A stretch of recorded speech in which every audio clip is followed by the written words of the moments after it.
Did you know that if you have a diagnosis of gestational diabetes, but your blood sugar has remained under control with just diet, then technically you should be treated like someone who doesn't have gestational diabetes at all.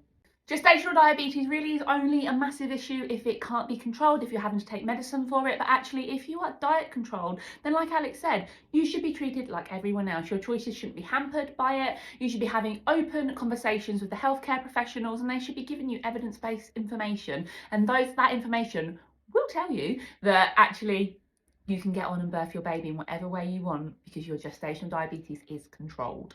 Unfortunately, our system tends to speak to people who have this label of gestational diabetes as if they're in the same boat as someone whose sugars are wildly uncontrolled, and the impact that that could have on baby can be large, and so it's important to have a look at. However, if you're not seeing these numbers, if you're regularly checking your blood sugars and they are remaining within normal levels and you've just made some minor changes to your lifestyle, then there's really no point in making you fear for your baby's safety, making you change all the plans regarding your birth, maybe your place of birth. It really isn't helpful and it's not protecting your baby from anything. So have discussions with your healthcare provider. What are your readings? How is everything looking with your well-being, with your baby's monitoring and things? Are they seeming like they're well?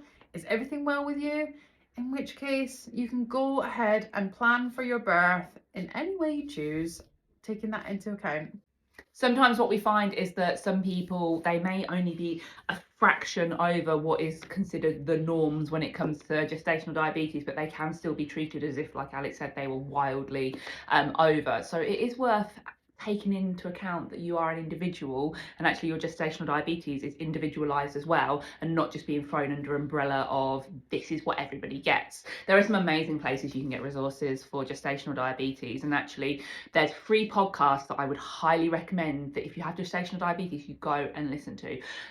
The first one, which is really good if you haven't decided whether to go and get the test yet, and it talks to you a little bit about the actual test itself and the screening and how it works, is a podcast called The Great Birth Rebellion, and they have an episode called Gestational Diabetes Screening. That is a fantastic one to find out what they're screening for, the parameters of the screening, and actually what you are looking for. Another great podcast episode is from the podcast Midwife's Cauldron, and they have an episode on gestational diabetes from the mother's perspective. So that is talking about what goes on in your body and what that might mean for you and your birth and your pregnancy if you do happen to have gestational diabetes. And the other podcast by the Midwife's Cauldron is Gestational Diabetes from the baby's perspective. So this looks at what it means if you have gestational diabetes for the baby, what it means if you start to be diet controlled for baby, what the medication does to baby. It's very interesting. It does help you get a really good, well looked at picture for what this means for you, for baby, and how you can go about things. So we're Jade and Alex, and we run the Birth Uprising, where we teach no nonsense hypnobirthing. And if you want to get started on our hypnobirthing course, you can head to the link in our bio and you can use the code TikTok for £10 off our digital pack, which makes it just £45. Oh!